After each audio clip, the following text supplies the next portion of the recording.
All right, it's day 7, January 7th, duh. And we're a weekend working out, cleaning my body. I think, day 3 of waking up early. And to be honest, this morning was really hard to get up. Past 2 days were pretty easy. Today was rough though. I woke up kind of in a crappy mood too, which just really sucks regardless of when you wake up, like no matter what your day is going to be, just waking up not in a great mood is just whatever. Really dragging. So I decided to wake up about 15 minutes before I generally start working out or before I really get out of bed. Decided to take pre-workout this morning just to kind of help me get going. The pre-workout I use is from Beachbody. It's the Energize one. It's fruit punch. I'm not a big pre-workout person just because caffeine really affects me. So I do 1 scoop in about 18 ounces of water when it's generally recommended for 1 scoop in 6 ounces of water. But I know that it just affects me differently. So I do it based off of what I know I need, which I feel like is just a good thing regardless of if we're talking about a workout, if we're talking about meals, if we're talking about like pre-workout, just knowing what your body needs, not listening to everybody else or stuff like that. The other thing that I did today as I was waiting for my pre-workout to get going, instead of just mindlessly scrolling through Instagram or Facebook, just any social media, I go to pages that are motivation for me. So I follow this girl on Instagram who lost a lot of weight and had a lot of extra skin, and then she just recently got skin removal done all over her body. But she's a mom of 2. She didn't start out super skinny, and it was easy for her to bounce back. She worked really hard. So I use going to her page, and it may be the same post that I've seen hundreds of times, but it's just that reminder that I'm not the only one who is starting out at a place where they're not happy with, or where it's going to take a lot of work. It's not going to be where I wake up, day 10 and I have the body I want. It's going to be a lot of work on my part and a lot of effort. So I think that's keeping me going right now. So anyways, I scrolled through hers. I set a timer on my phone for 15 minutes, kind of giving me that 15 minutes of my pre-workout to kick in. And I chug my pre-workout in the mornings because I am a little bit of a time constraint in the morning because of my son waking up and just having to make sure I'm clocked into work at 8 o'clock. So there's that. Today's workout, I did day 6 of 21-day fix, which was Dirty 30. And I felt pretty strong today. So I am just right now using 3 and 5 pound weights. I do have 8-pound weights that I need to go pick up at Target.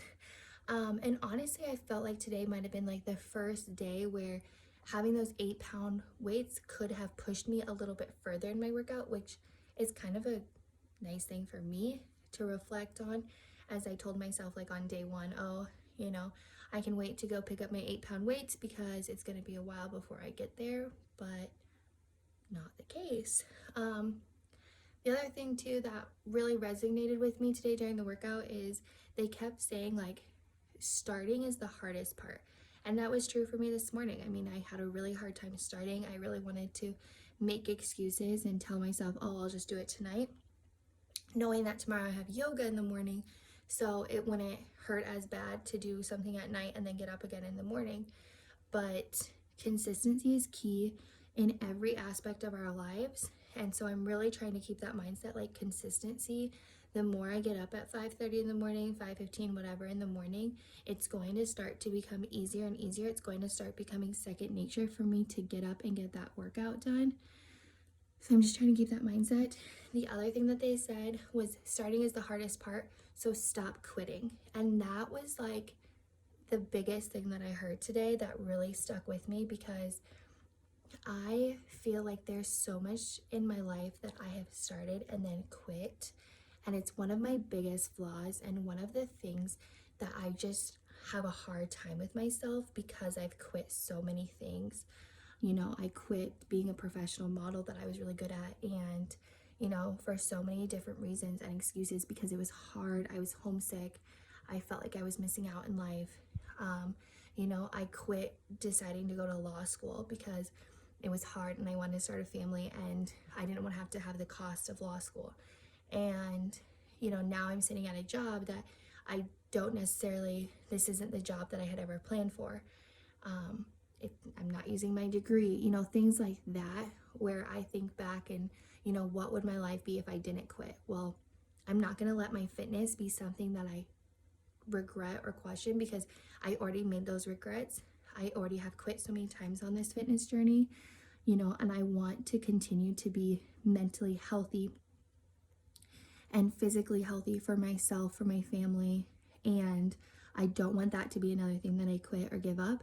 So I want, 7 days to go to be the last time that I start. I want it to be where this is turning into a lifestyle change. This isn't just, New Year's resolution that you don't keep with. Like, screw New Year's resolution. Like, this is just new me. This is like the start of a beginning for me that I don't want to quit. I want to keep going. Things like that. I'm kind of rambling, but that was probably my biggest thing today and where I stand right now. And it just feels really good to know that today was a rough day, like a rough start. Woke up kind of shitty. My mindset's different. I'm in a better mood. And I feel like I can conquer today a lot better. And I don't have to find 30 minutes to get a workout done where I'm going to be dragging, or I'm going to be like, oh, here we go, I got to work out. I don't have that feeling, so proud of myself today, and I'm hoping today continues to be a good day. And yeah, so day 7, a weekend. Oh, one thing too is that I decided, so I have suffered in the past with eating disorders. A lot of it stems from me being a professional model and living up to those stereotypes of eating disorders. So the scale used to be my obsession.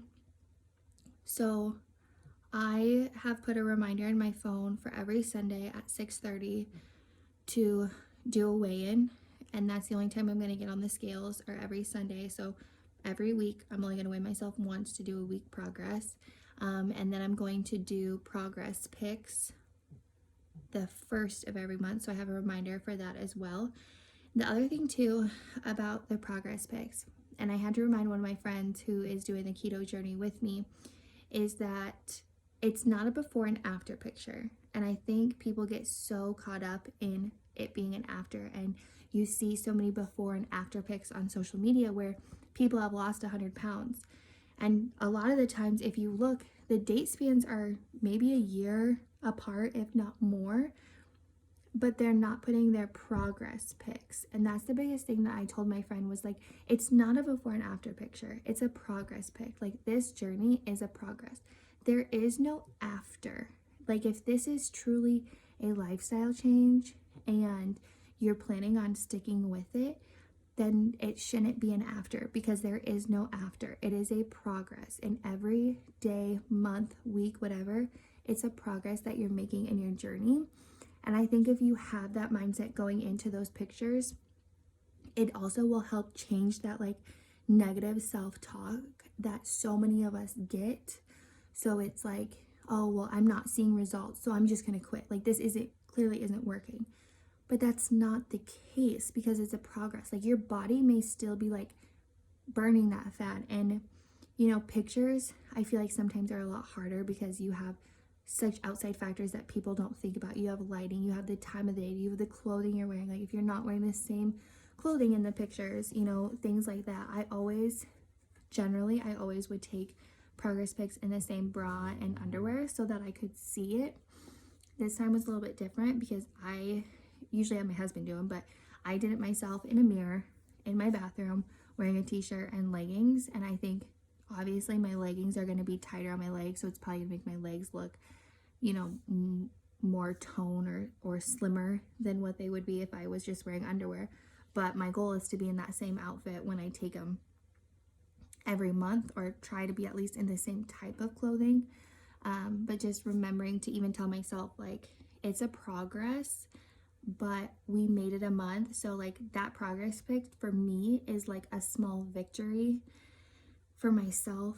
Like, I made it a month, regardless of what I see in the pictures or on this scale. Like, I know that I'm doing something for myself, and just trying to keep myself, that like negative self-talk to not, edge its way into my mind, and to, have that little voice in my head saying like, it's clearly not working.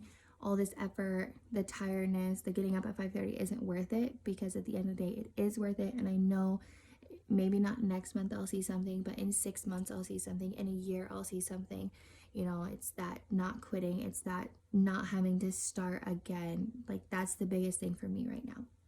So I'm going to clock out. It's 6:30, a little bit later than normal, but I'm feeling good, and I'm just going to keep that positive motivational self-talk for myself today. So that's my goal, is to keep doing affirmations to myself and rewarding the fact that I'm doing this, and I'm not going to quit. I'm going to keep going.